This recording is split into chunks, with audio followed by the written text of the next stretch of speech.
Israel dan Hamas kembali memanas.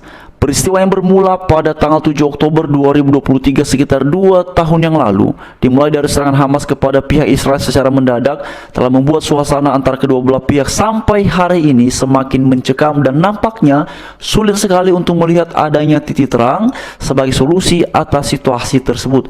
Bahkan pada beberapa waktu yang lalu juga dikabarkan mengenai Israel yang kembali menargetkan para petinggi Hamas dan melakukan serangan yang kemudian memunculkan beragam reaksi di ruang publik. Salah satu diantaranya juga disebutkan bahwa Israel menggila serang Qatar, negara Arab Islam kompak ancam seperti ini.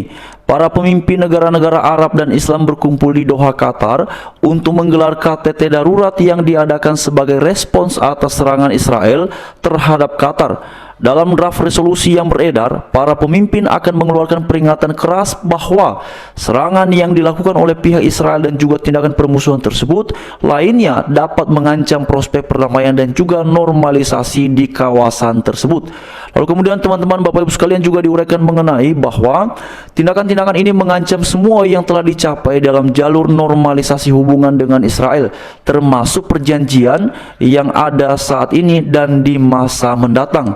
Lebih lanjut lagi juga ditegaskan mengenai KTT ini diselenggarakan sebagai bentuk dukungan terhadap Qatar setelah serangan udara Israel pada 9 September yang lalu yang menargetkan pemimpin kelompok militan Palestina Hamas yang bermukim di negara Teluk tersebut. Serangan ini diuraikan di sini bahwa menurut Hamas menewaskan 5 anggotanya namun tidak melukai pimpinannya, telah mendorong negara-negara Teluk yang bersekutu dengan AS ikut bersuara dan bersatu memberikan respon perihal ini. Nah teman-teman dan Bapak Ibu sekalian, memang ini sudah berlangsung mendekati 2 tahun ya, dan sampai saat ini nampaknya belum ada solusi yang kemudian bisa meredam ya, ataupun kemudian bisa membuat suasana situasi di sana kembali kepada kondisi semula.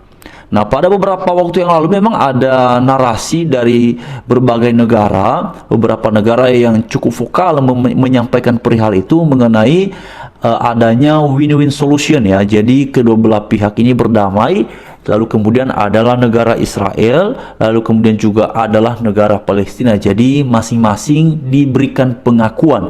Tetapi nampaknya ada respon yang berbeda dari pihak Israel yang saya lihat itu pada beberapa waktu yang lalu, karena mereka berpedoman bahwa ini tanah nenek moyang kami, dan mereka tidak setuju ya, dalam beberapa ulasan disebutkan tidak setuju perihal adanya solusi win-win solution ya, yaitu diakuilah mengenai eksistensi dari Israel, diakui juga mengenai eksistensi dari Palestina. Nah memang pada akhirnya ini memunculkan beragam reaksi. Israel juga punya alasannya dan pihak yang lain pun juga punya alasannya. Nah karena itu teman-teman sekalian, Bapak Ibu semua, yang paling memprihatinkan sebenarnya dalam situasi ya, dalam suasana yang terus mencekam ini adalah masyarakat sipil, warga negara yang tidak terlibat langsung dalam peristiwa ini. Kasihan mereka teman-teman ya, Bapak Ibu sekalian. Saya mulai itu banyak foto ya, banyak kemudian cuplikan-cuplikan, banyak kemudian cerita-cerita, kasihan juga ya, kasihan juga teman-teman. Baik yang dari pihak Palestina ya, terutama yang ada di jalur Gaza itu teman-teman, di jalur Gaza itu, lalu kemudian begitu juga dengan pihak di Israel.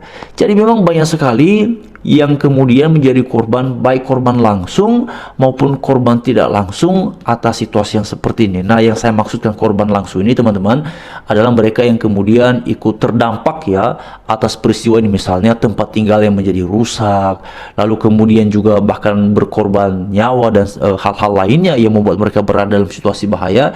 Nah sedangkan mengenai korban tidak langsung ini adalah yang terdampak, baik dari mereka yang kemudian menjadi kesulitan untuk beraktivitas, tidak kemudian lancar dalam hal bekerja dan segala macamnya.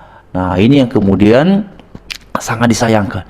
Jadi teman-teman dan Bapak Ibu sekalian, memang kalau saya lihat ya, banyak yang kalau di bangsa kita tentu saja ya pada umumnya banyak sekali yang pro terhadap Hamas ya, banyak sekali yang kemudian berpihaknya kepada Hamas dan kontra terhadap Israel. Tetapi juga ada yang kemudian setuju ataupun berada pada posisi membela Israel dan dengan berbagai macam dalil, dengan berbagai macam alasan. Tapi bagi saya secara pribadi ya, siapapun kita tidak bisa larang untuk kemudian berspekulasi ataupun mengambil satu posisi yang sifatnya sangat politis untuk membela siapa, untuk mendukung siapa.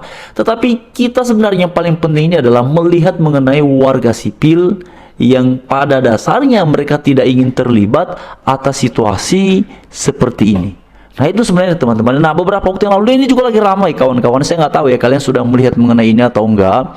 Tapi pada beberapa hari yang lalu ada satu orang ya yang sebenarnya dia sudah cukup ini ya, sudah cukup sering sekali bersuara mengenai Israel ini ya, mengenai apa namanya kawan-kawannya, mengenai apa yang terjadi di sana. Itu siapa namanya teman-teman? Namanya adalah Muhammad Hussein ya.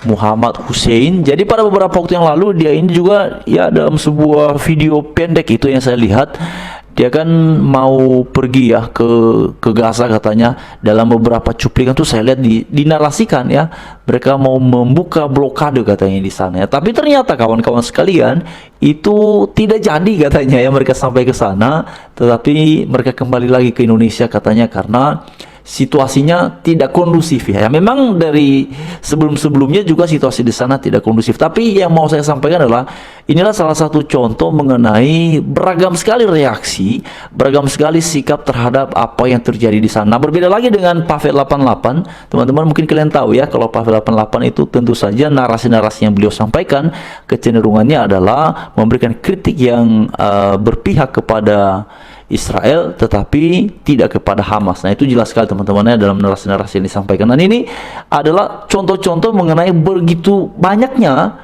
sikap terhadap apa yang terjadi di sana. Nah saya nggak tahu kawan-kawan di sini tuh berada pada posisi yang mana. Tapi kalau saya secara pribadi, posisi saya lebih cenderung berada pada pihak warga sipil, baik yang ada di Israel maupun yang ada di jalur Gaza, yang terutama yang tidak mau terlibat atas peristiwa ini, yang tidak mau ya menjadi korban atas kejadian ini. Tapi kita nggak boleh lupakan bahwa sampai detik ini, sampai hari ini, peristiwa itu terjadi bermula dari serangan Hamas kepada pihak Israel yang dilakukan pada tanggal 7 Oktober 2023, mendekati 2 tahun pada beberapa waktu ke depan ini.